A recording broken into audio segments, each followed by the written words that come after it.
everyone, it's Sabrina from the Gombe family, and today we're going to have a little bit more of a serious video. So it is going to be a story time about why I have these scars all over my head, and also why I choose to be bald and proudly show off my scars. So let's get into the story. So I wanted to make sure I explained that because I have gotten a lot of comments in my inbox and in person that people are confused as to why I am bald. I actually have been wearing my hair in a scarf for quite a long time, maybe like 6 months since I've been in Kenya, because I was growing my hair. And then one day we were in town and I was just like, this is too much work, like trying to make sure that my little hairs that were growing were not like coming out the back of my scarf, and the scarf was giving me a headache from being on too long because we were in town for like 12 hours, and I was just like, this is too much. Like, I want to just be my natural self. And I've tried to grow my hair when we were in Mexico also, and we were staying with a friend at a hotel, and I was embarrassed to have my hair out because it was at that awkward length that's like maybe like a couple inches where you can't do anything with it. And it was just like, I don't know, I was embarrassed. And I shouldn't feel that way about how God naturally made me. So that's why I don't mind being bald, and I like myself this way. But let's go back, way back to 2009 when this scar situation originally happened. So I was living in Oakland in a rented room on 96th Street. So if anybody knows Oakland, they know that 96th Street is not the best of areas, but I loved it. And I was living by myself, but I had my boyfriend who was in Oakland and was from Oakland. He was the reason why I moved out there that summer. It was the summer of 2009. And I started working for the people who sell the fake perfume and cologne. Like, they'll like come up to your car in the parking lot and be like, hey, I have these perfume and colognes and blah blah. Yeah, that was me. Shamefully. But yeah, I worked for them for a little while, and on Fridays and the weekends we usually would go to a farther place. So on Friday we were going around to different places, and we would take somebody's car that worked for the company, and we happened to be taking my car that day. And so we were in my car, we were going to a bunch of different places. I was calling my mom throughout the day just cuz, and saying, oh, we're in this place now, oh, we're in this place now, right? And that night, the night before this Friday happened, it was a Thursday night, and my boyfriend went to where my mom lives, which is like the Modesto area, which is an hour and a half from Oakland, and he went to go party, right, Thirsty Thursdays. And so I called him and asked him if he wanted me to come out there, because it was right after my first day of college in Oakland. And he was like, no, it's fine, don't come out here, you have work tomorrow, blah, blah, blah. So then he is drinking, and at 2:30, 3 o'clock in the morning, he calls me and he's like, can you please come pick me up? Like, I just want to lay with you, blah, blah, blah. And I'm like, okay, because I was obsessed with him, right? And so I would do anything for him. So I get in the car knowing that I have to be at work in like 4 to 5 hours at most. And I drive an hour and a half to go pick him up, drive an hour and a half to go back. And so he comes with me to my rented room, and we sleep there for like 45 minutes before I have to get ready for work. So keep that in mind when all of this is happening. So I work all day. Fridays we usually work for about 12 hours. So we're working, going to different parking lots, trying to sell this perfume and cologne and all of this stuff. And then we finally are done for the night, right? And so we're driving back to the office to drop everybody off, and then I can get in my car, drive my own car back to my rented room, and go to sleep, right? That was the number one priority at this time, because I was so tired since I didn't sleep barely the night before. And so it's me, my boss, Amanda, and another person that was from a different office that was working with us that day. And they were like, okay, who's gonna drive? And oh, the girl from the other office was driving my car to her location where her car was. So we got to her location and she was like, okay, between you two, who is going to drive you guys back to your guys' office? And I was like, I'll drive, it's fine. I was sleeping in the back, but I was so exhausted. I just wanted to get to my bed. That's it. So I was like, I'll drive, it's fine. And so I get in the driver's seat, I start driving, and I'm on I-880. I think it was I-880 and I-680, right? One turns into the other, whatever the case may be. So I believe I was on I-880, and then it goes into I-680. And so I get to I-680, and some point during this time on I-680, I fell asleep.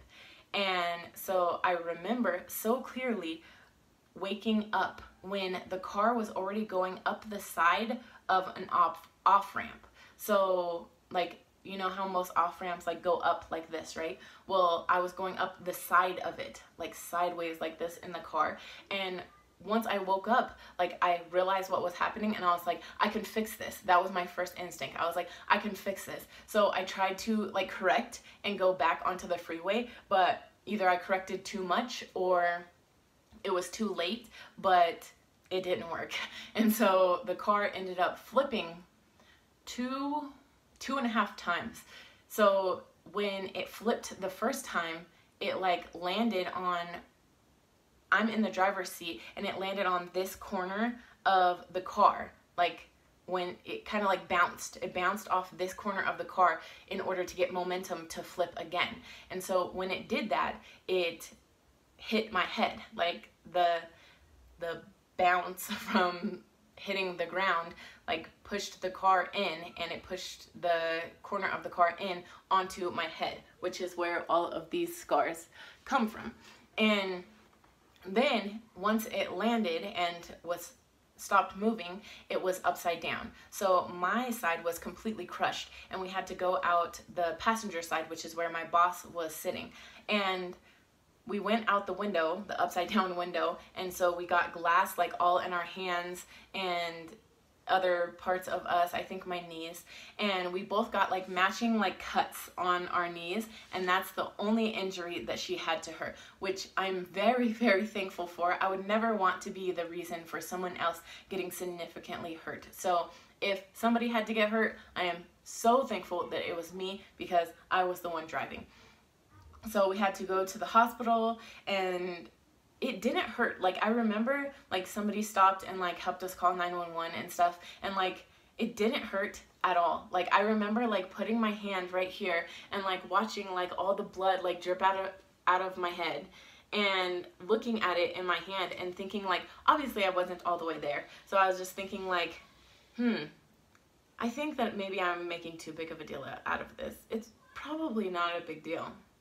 No, I'm fine, because it wasn't hurting. So I was just like, I'm not gonna make a big deal out of this. So then they take me like to the hospital, and they're trying to like put my head back together, right? Because there's a big hole right here. It's kind of like when you crack an egg. So there's a big hole right here, and then it kind of like branches out from there. And so they're trying to like push it back together. That is when it started hurting so bad. So then I knew maybe this is a little bit more serious, because now it's hurting a lot. So I ended up having to get 67 staples in my head from all of these spots. And I don't know, a couple weeks, 2 or 3 weeks later, then I had to go back for them to like take out the staples. But yeah, I remember when I was in the hospital, like they kept telling me that I might have to get a blood transfusion, because I was losing so much blood, and like my blood count wasn't going like back up. So they were like, okay, we're gonna test you again. Okay, the numbers don't look good. Okay, we're gonna test you one more time, and if the numbers aren't going up at all, then we're gonna have to give you a blood transfusion. So during this time, like I'm covered in like crusty blood at this point, right? Because like they haven't given me a shower or anything. They're just trying to make sure I don't die. And so the sweetest nurse ever, she like takes me to the shower room to like take a shower, and like I had lost like so much blood that like my body couldn't keep itself up. So I get to the shower room, but like I collapsed in the shower room. So she was like, honey, not today, we'll try again tomorrow. She was like the sweetest lady ever. So yeah, that happened. And then I forgot how long I was in the hospital, maybe like 3 or 4 days, and then they let me go home. So I went back to my apartment in Oakland, and then kind of just realized like a lot has happened. Like, I don't think I should just be like living by myself and trying to figure out finances and everything by myself. So I ended up moving back in with my mom and getting a job there and living out the rest of my life there for a while anyways. And so going back to why I am bald, I was so ashamed of like my scars, and particularly this one, which once my hairline recedes, it will quickly show this bald spot no matter what I do, right?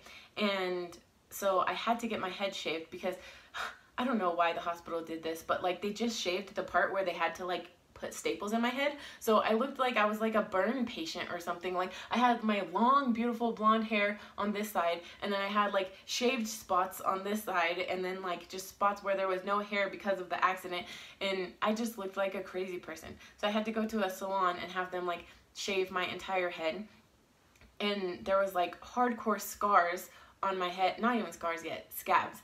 And so like I would sleep on my pillow, and like there would be like blood from the scabs on my pillow and stuff. TMI, gross, sorry.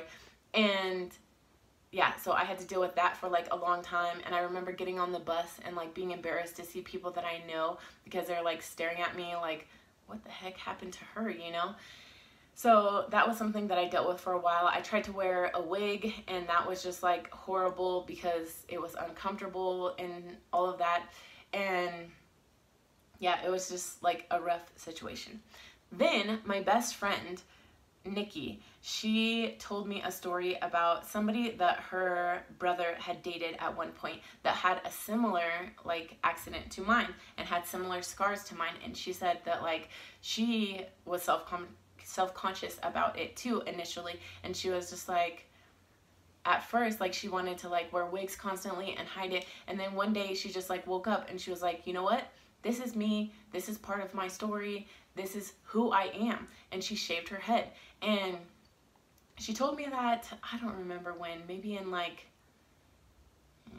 I don't know, 2012, 2014, something like that. But I still like wasn't ready for it. I think she told me in 2012, and I wasn't ready to do that. Like I kept that story in my head, and it really stuck with me for a long time, but I still wasn't ready to do that. So then I think around 2015 was the first time that I shaved my head out of my own free will. And I kind of already knew that like it looked decent, like my head shape looked decent, because obviously I had to shave my head like when I got in the car accident initially. So I shaved my head when we lived in New Mexico. I think that was the first time, and it felt good, but I was still a little self-conscious. And so like I didn't take a lot of pictures of myself. I think I only have one picture from that time, and it still was like, I'm not comfortable with this. So then I grew my hair out again and wore my hair long, my long blonde hair for a while. And then I think when we moved to China, then I shaved my head again. And I actually had the guy, I told him to cut it to like right here, and he cut it to like right here. I told him, if you do it wrong, then I'm just gonna make you shave it off. And he did it wrong, so I had him shave it off. So then I got a little bit more comfortable with that. And so then each time I shaved it, I got a little bit more comfortable and a little bit more comfortable. And this time that I shaved it, like not recently, but like before I came to Kenya, this is the most comfortable that I felt with my head shaved, you know? Like, I think that I look cute. I love like my glasses look with my bald head look. I like it, you know?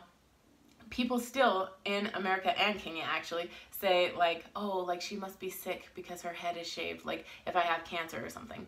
Not the case. I'm sure people think that even more so because I have scars on my head as well, but that's okay because I like me and I like the way that I look, and I'm showing my daughters that you can look different than other people and still be beautiful. So that is the story of why I have my head shaved and why I am happy with it, even though it shows my scars and it's different than other people. So I hope this helps explain to you guys why I am okay with my head being shaved, and that I don't have cancer, that I'm not sick, that it is just me, and I don't intend on growing my hair out anytime soon because I'm happy like this. It's easy, it's part of me and my personality, and that's all I can say. I want to be true to myself. So please tell me any of your experiences. If you know somebody that has been in a situation like this, what level of self-esteem they're at right now, because I would love to hear stories like that and see how people progress in their like self-love when something like that happens that changes your physical appearance. So please don't forget to like, comment, share, and subscribe, and I'll see you in our next video. Bye!